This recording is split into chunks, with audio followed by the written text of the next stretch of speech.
What's up everyone? Welcome to the video. Today we're going to take a look at how to replace the battery in this Dodge remote head key fob.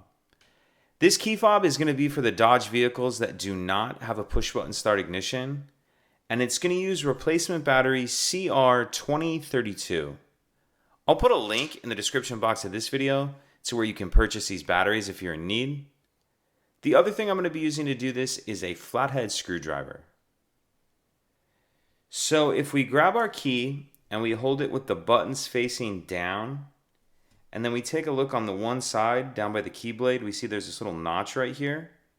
So what I'm going to do is put my screwdriver in that notch, and then I'm just going to twist like that.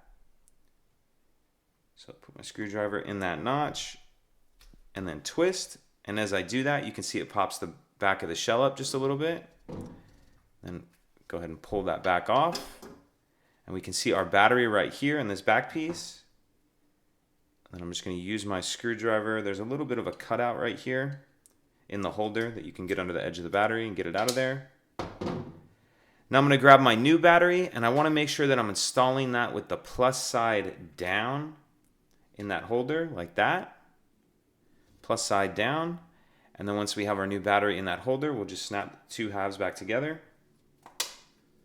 And that's it. Pretty simple. If you have any questions, please let me know. If you could take a second to like and subscribe, it helps us out, and I'd appreciate it. Thank you.